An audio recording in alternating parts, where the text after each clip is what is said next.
So ladies and gentlemen, I've got a Lincoln Electric Weld Pack 140 HD that I bought from Home Depot. And I also bought online through Amazon or some other website the Lincoln Electric Magnum 100 SG. And this is a spool gun for welding aluminum. Well, I was welding a bunch of aluminum, building a frame as you can see there. And all of a sudden it just stopped working. I'd press the trigger and nothing would happen. Welder was powered on, I had the gas flowing, and it just stopped working. So I threw up my hands and I thought, well, I'll just go ahead and take it apart and check it out. So here we go. So anyway, you have to take off this cover. And once you take off that cover, let me set it down here. And after you take that cover off, there's 3 screws, 1, 2, 3. And also there's a little ring on the front here. And you got to give it a little twist to the left, 1/4 of a turn. And then this whole unit will come off. Don't want to lose the screws. I'll set that down. And you have a switch. Okay, and on the bottom of that switch you got 2 prongs. And those 2 prongs are attached to those 2 leads right there. It doesn't matter which order those leads are in.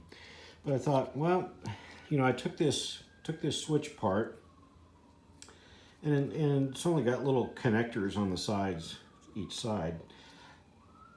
And you got a little ring with that spring loaded, and when it comes up, it engages those 2 contacts. But I couldn't tell if it was really making contact or not. And so I thought, well, I'll just go ahead and short these 2 leads here to see if the motor's bad. I couldn't tell if it was the switch or the motor. So anyway, I've got it grounded to a piece of cardboard down there. And when I turn the power on,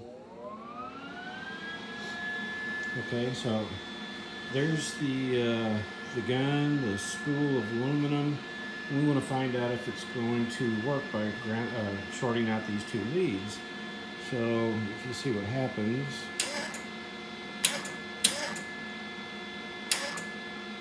so you can see it's not the motor, it's got to be in that switch.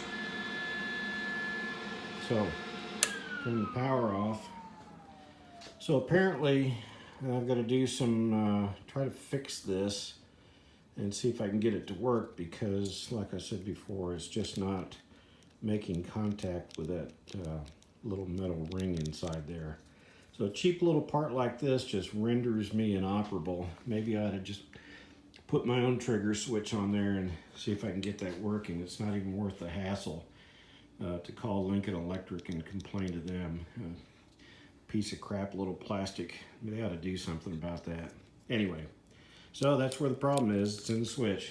Thanks a lot for watching.